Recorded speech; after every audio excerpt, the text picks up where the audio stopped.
प्रसार भारती अभिलेखागार की प्रस्तुति सदाबहार सुनहरे दौर का अनमोल खजाना।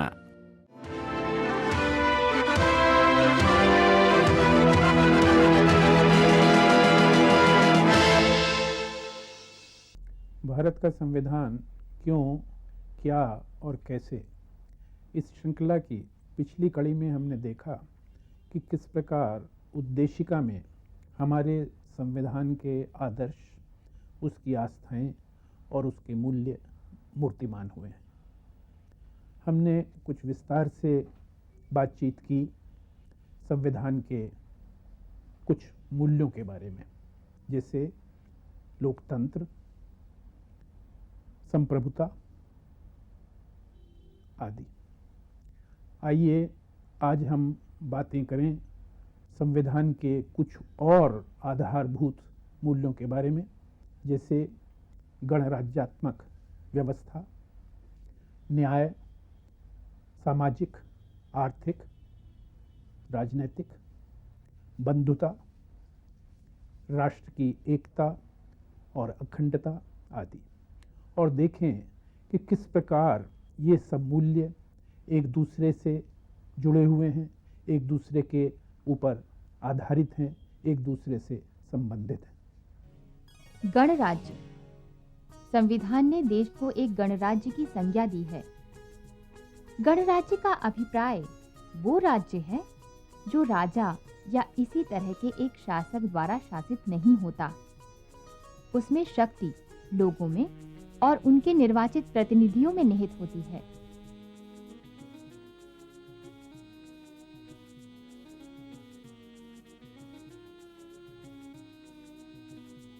कोई भी व्यक्ति राजकीय शक्ति का इस प्रकार प्रयोग नहीं कर सकता मानो वो उसकी अपनी निजी संपत्ति हो। राजकीय शक्ति का प्रयोग एक लक्ष्य को सामने रखकर किया जाता है, बहुजन हिताय बहुजन सुखाय अथवा लोक मंगल के निमित्त। भारत में राज्य का प्रधान कोई नरेश नहीं, राष्ट्रपति है। देश में कोई विशेषाधिकार संपन्न वर्ग नहीं है। राज्य के सभी पद, छोटे से छोटे पद से लेकर राष्ट्रपति के पद तक, जाति, धर्म, प्रदेश या लिंग के बिना किसी भेद के सभी नागरिकों के लिए समान है। न्याय। हमारे संविधान में सबसे अधिक बुनियादी मूल्य है न्याय। हम मानते हैं कि न्याय के बिना समता और स्वतंत्रता के आदर्श भी निस्सार हो जाते हैं। इसीलिए न्याय को स्वतंत्रता और समता से भी ऊपर रखा गया है। न्याय की भावना है समाज के विभिन्न वर्गों और व्यक्तियों के हितों का मेल और सबका समान अभ्युदय। अधिकतम संख्या का अधिकतम हित ही नहीं, वरन सबका, मानव मात्र का अधिकतम हित, सर्वोदय भारतीय संविधान में न्याय का आदर्श है। सर्वे जनाः सुखिनः सन्तु, सर्वे सन्तु निरामया। संविधान ने न्याय के आदर्श को लोक कल्याण के आदर्श से अभिन्न माना है और न्याय के सामाजिक, आर्थिक और राजनीतिक तीनों ही पक्षों पर बल दिया है। सामाजिक न्याय। सामाजिक न्याय का अभिप्राय है कि मनुष्य मनुष्य के बीच सामाजिक स्थिति के आधार पर किसी प्रकार का भेद न माना जाए। प्रत्येक व्यक्ति को अपनी शक्तियों के समुचित विकास के समान अवसर उपलब्ध हों। किसी भी व्यक्ति का किसी भी रूप में शोषण न हो। मानव व्यक्तित्व को एक पवित्र सामाजिक विभूति माना जाए, किसी परोक्ष लक्ष्य की सिद्धि का साधन मात्र नहीं। सामाजिक न्याय सुलभ कराने के लिए ये आवश्यक है कि राजसत्ता विधायी तथा कार्यकारी कृत्यों के द्वारा समता युक्त समाज की स्थापना का प्रयास करे। आर्थिक न्याय। आज के युग में आर्थिक न्याय के अभाव में सामाजिक न्याय बेमायने है। आर्थिक न्याय का अभिप्राय है कि धन संपदा के आधार पर व्यक्ति व्यक्ति के बीच विच्छेद की कोई दीवार खड़ी नहीं की जा सकती। एक मनुष्य को दूसरे मनुष्य का अथवा एक वर्ग को दूसरे वर्ग का शोषण करने का अधिकार नहीं है। भारत की विविध पंचवर्षीय योजनाएं आर्थिक न्याय की स्थापना की प्रबल चेष्टाएं रही हैं। समाजवादी ढंग का समाज, लोकहितकारी राज्य, मिश्रित अर्थनीति और उदारीकरण जैसे पदों में व्यक्त होता है कि भारतीय राज्य आर्थिक क्षेत्र में किन्हीं अतियों की ओर न जाकर राष्ट्रीय लक्ष्य तक पहुंचने के लिए मध्यम मार्ग का अनुसरण करना चाहता है।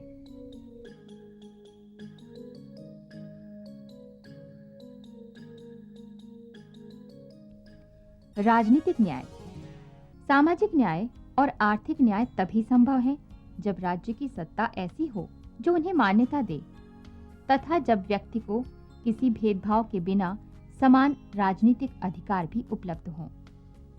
लोकतंत्र में कोई विशेषाधिकार संपन्न वर्ग नहीं हो सकता।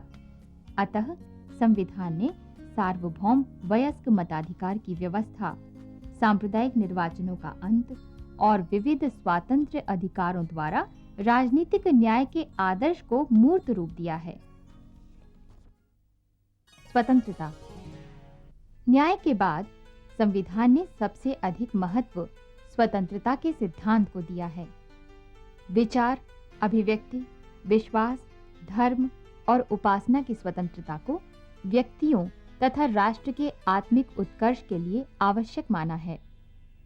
संविधान के भाग 3 में मूल अधिकारों के अंतर्गत स्वातंत्र्य अधिकारों का विस्तार से प्रतिपादन किया गया है। समता। स्वतंत्रता के सिद्धांत के साथ साथ संविधान में स्थान और अवसर की समता की बात कही गई है। समता का अभिप्राय यह कदापि नहीं है कि सब मनुष्य समान हैं। शारीरिक, मानसिक और आर्थिक समर्थताओं की दृष्टि से सब मनुष्य न तो एक दूसरे के समान कभी रहे हैं और न ही हो सकते हैं। समानता के सिद्धांत का अभिप्राय केवल ये है कि अपनी अपनी शक्तियों का समुचित विकास करने के लिए प्रत्येक मनुष्य को समान अवसर सुलभ होने चाहिए। इसी सिद्धांत को ध्यान में रखते हुए संविधान निर्माताओं ने उद्देशिका में केवल मात्र समता शब्द नहीं कहा, उन्होंने स्थान और अवसर की समता पर बल दिया। स्थान और अवसर की समता के कई पहलू हैं: वैधिक, सामाजिक, राजनीतिक और आर्थिक। वैधिक रूप से विधि के समक्ष सभी नागरिकों को समान होना चाहिए। सामाजिक पहलू में धन, जाति, बिरादरी और वंशादि के आधार पर मनुष्य मनुष्य में अंतर नहीं होना चाहिए। राजनीतिक क्षेत्र में सभी नागरिकों को देश के शासन में समान भाग मिलना चाहिए। लिंग, नस्ल अथवा धन के आधार पर राजनीतिक अधिकारों का निषेध राजनीतिक समता का उल्लंघन करना है। आर्थिक संदर्भ में समता का अभिप्राय ये नहीं है कि सबके वेतन समान हो।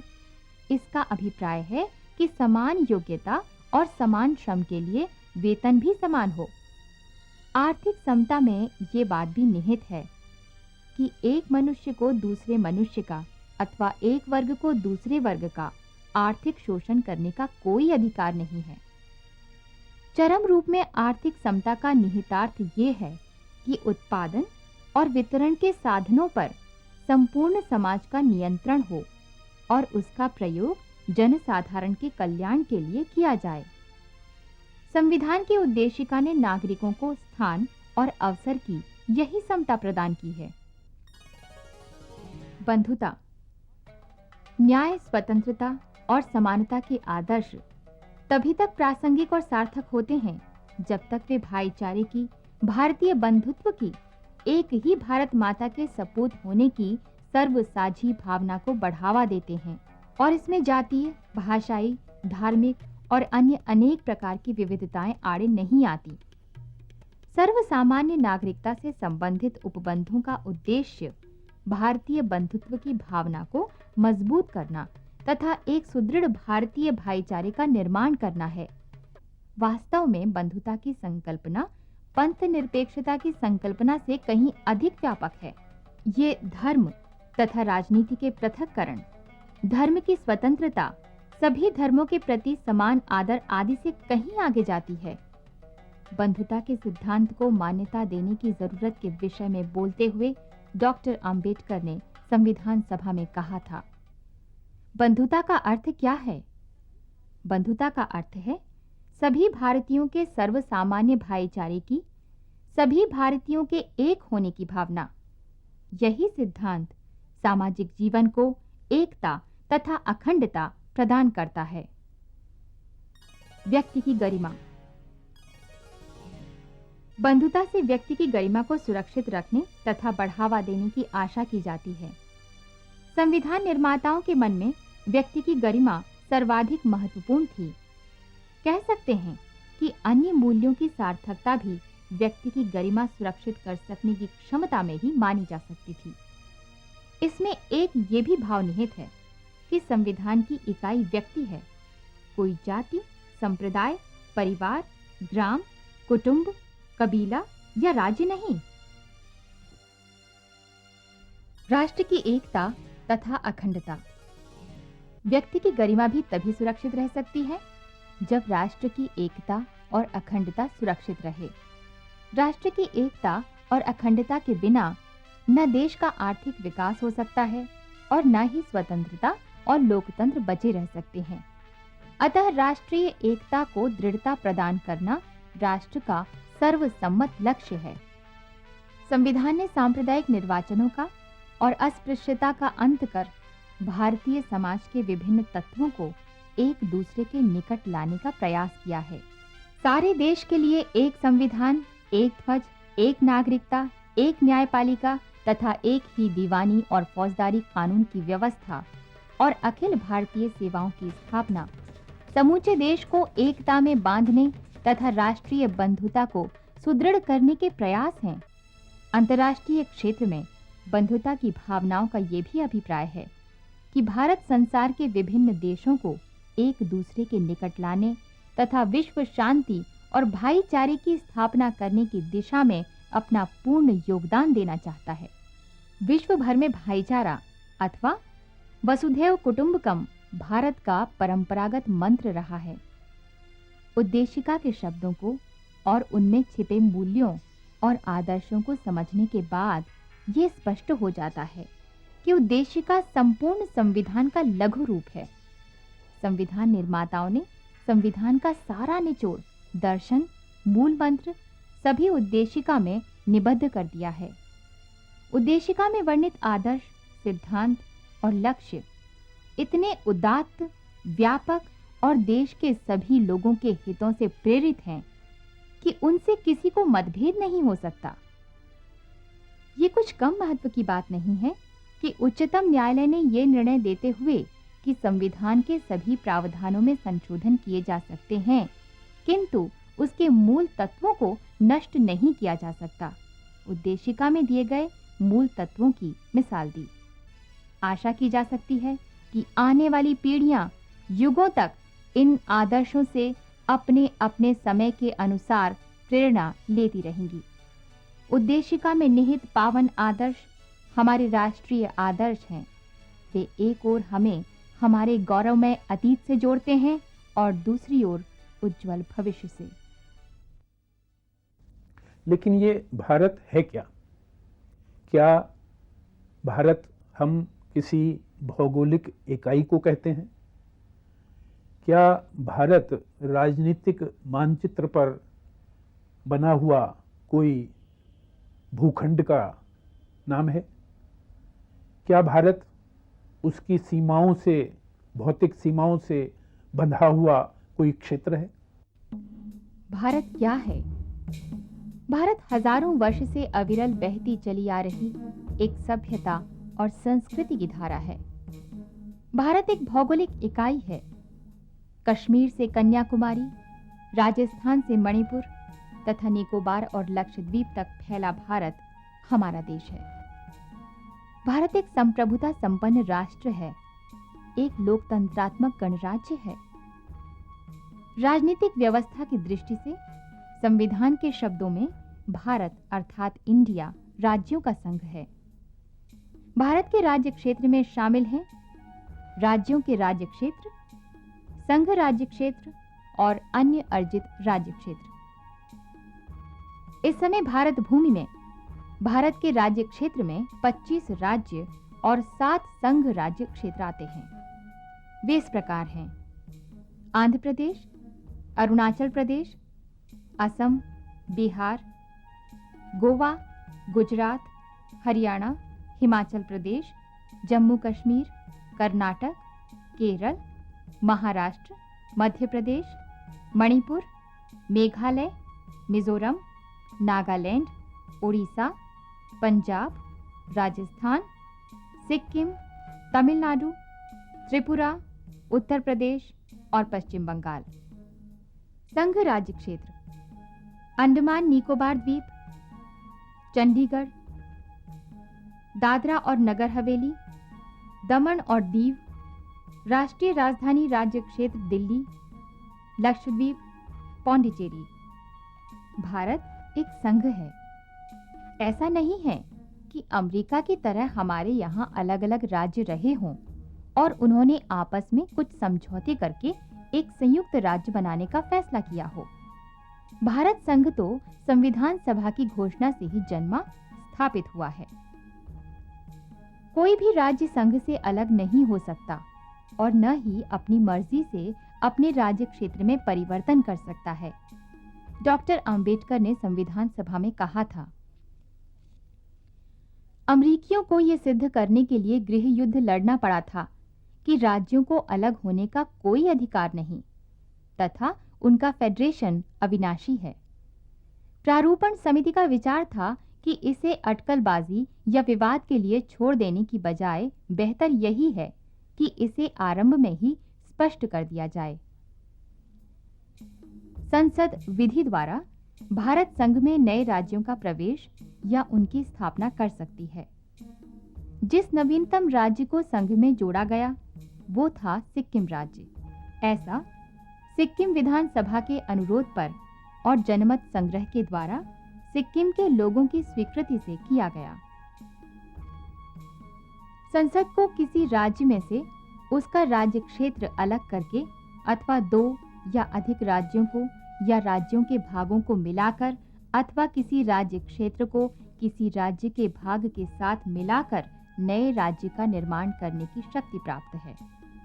वो किसी राज्य का क्षेत्र बढ़ा या घटा सकती है और यहाँ तक कि किसी राज्य की सीमाओं में या उसके नाम में परिवर्तन भी कर सकती है, किंतु इस प्रयोजन के लिए राष्ट्रपति की सिफारिश के बिना संसद के किसी भी सदन में कोई विधेयक पेश नहीं किया जा सकता। दूसरे, यदि विधेयक में शामिल प्रस्ताव किसी भी राज्य के क्षेत्र, उसकी सीमाओं या उसके नाम को प्रभावित करता हो तो वो विधेयक राष्ट्रपति द्वारा संबंधित राज्य के विधानमंडल की राय के लिए भेजा जाना चाहिए। देश के नागरिकों के हित और उनकी इच्छा ही सर्वोपरि है।